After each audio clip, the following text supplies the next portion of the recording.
All right, I am back and going to be applying more of the Dixie Belle Slick Stick to this piece.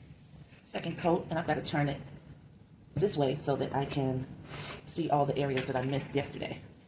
Because I want to apply that first, and then I'll go into the second coat.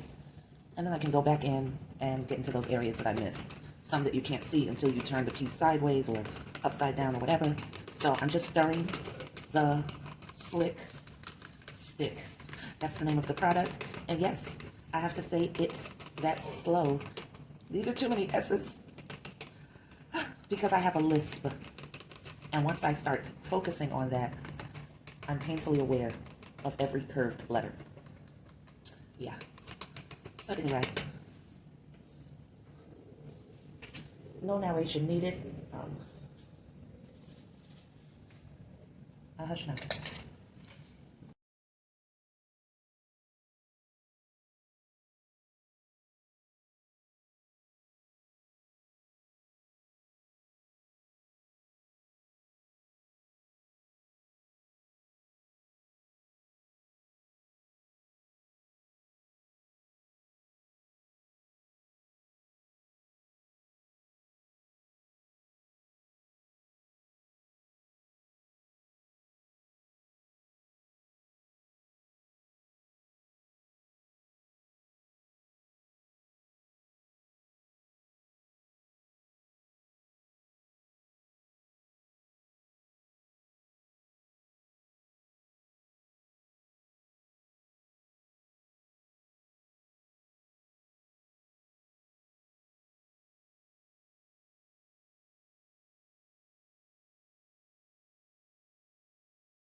I think I'll apply in a different direction from the first application. Maybe help to fill in some ridges. And then this is going to sit for a day. There were areas where I could scratch the solution off and areas where I couldn't. That's where it's more heavily applied. So you see I'm raking that with my fingernails, and you'd have to repeatedly rake. So that's showing me that once it's really cured in a heavily applied coating of, 2 to 3 coats, I would say, it's going to be very solid, very adhered to it. And then once you do your painting and go on in and add some Mod Podge or some other sealant, this is going to be a great piece that lasts, and you don't have to worry about if you just slightly bump into it, is the new paint going to come off and alter the integrity of your sculpture. So I think that's great.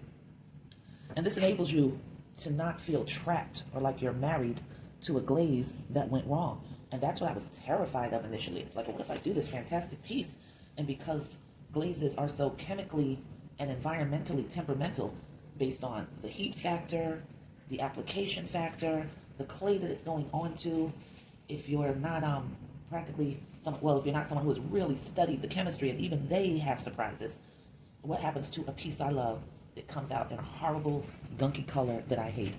Now I just have to fall out of love with my creation. So I did the research and found out about this product, and now that I'm not married to anything glaze-wise, I'm so happy because I get the vitrification of the kiln, the glaze firing. And of course, you want it to come out beautifully as soon as you take it out of the kilns so that you can move on and have a beautiful finished piece. But if that's not the case and you're unhappy with the color, at least you're not stuck with it. You can go ahead and change it. And that's great for me. I needed that because it gave me the assurance I needed to move on very confidently, because there's enough risk taking just with the kiln. Does everything have to be a situation where, oh, if this doesn't come out right, I just have to live with it? No. So that was great to discover, no, to research. Discover sounds very Columbus-y, like I came up with something on my own. No, this was a product that was created just for this purpose.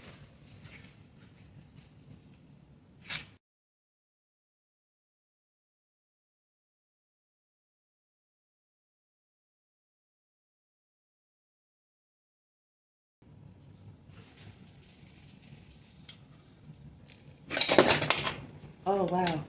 My light just came out of the sprocket, so now I've got to stop and figure out why that happened, because that wasn't cool.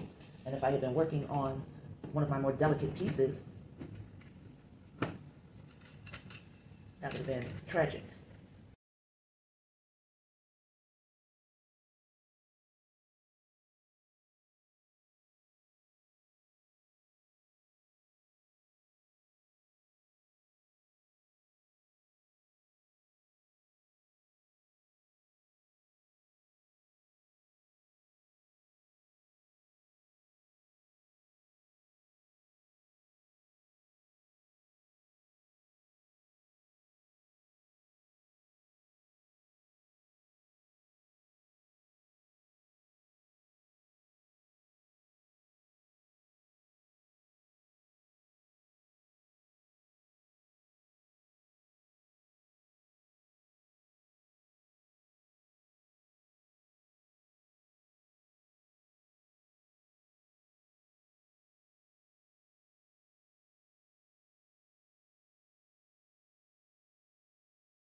All right, we are clocking out at 40 minutes and 35 seconds. Just gonna go ahead and call that 40 minutes straight.